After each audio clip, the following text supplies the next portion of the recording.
When the building was bought by new management, they switched security companies and they just like switched the whole thing around.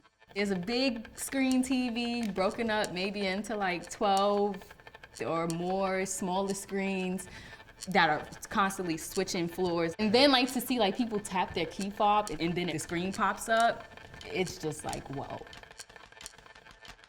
We had to think about this problem in a nuanced form and not think about it as a new technology coming to our building, but think about it from the framework of this is a new pest within the already ongoing onslaught of strategies that landlords use to harass their tenants.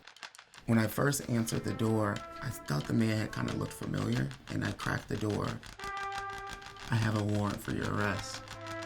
I immediately slammed the door closed, and I told him to slide the warrant under my door.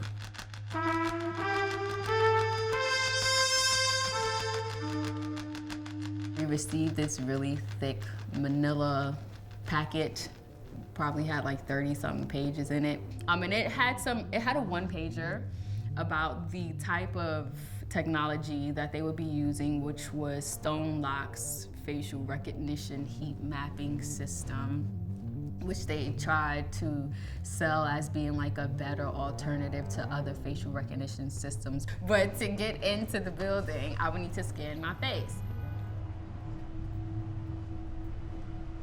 And that was my first time where I had a real negative relationship with technology, because it was something I never asked for being imposed on me, and the things that it was going to potentially take was something I had a problem with. And I got worried for folks like my great-grandmother who doesn't know anything past your regular like rotary phone.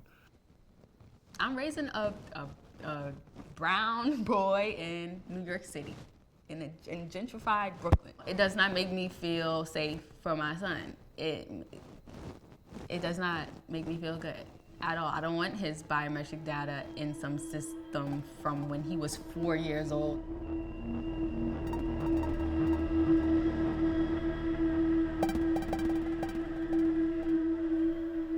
Like, my thought pattern was like, if this thing is installed into my building, and you are now tracking my face, you have my biometric data now, and I go to work one day, and I'm working 9 to 5, but while I'm at work, I end up in a virtual lineup that I don't know about. Nobody calls you, nobody tells you, they just do a virtual lineup.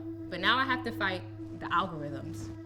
I have to prove that the algorithm is wrong. I have to tell some data scientist that, yep, that algorithm is wrong, like, that's not my face, that's not my biometrics.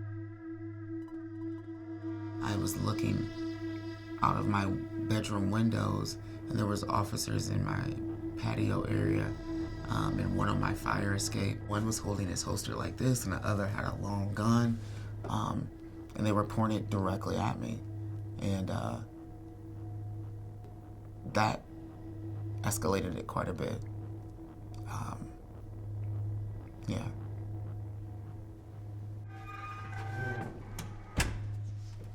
So this is where the police had a battering ram against my door.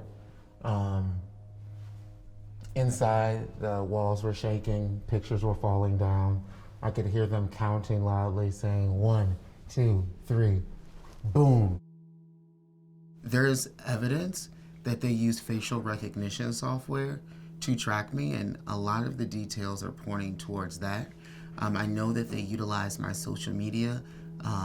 They took pictures from my Instagram to make wanted posters and to post on their public Twitter. All you're seeing is a nuanced tool on an age-old problem. Surveillance has always been a thing, particularly within Black and brown communities. I don't think law enforcement has a history of de-escalating when it comes to Black bodies and Black men especially. The algorithms aren't built to recognize us.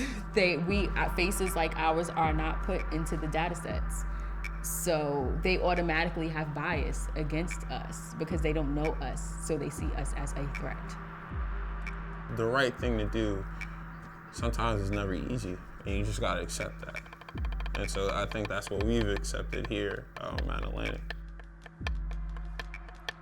It's difficult. It is. But I wouldn't say this is hopeless.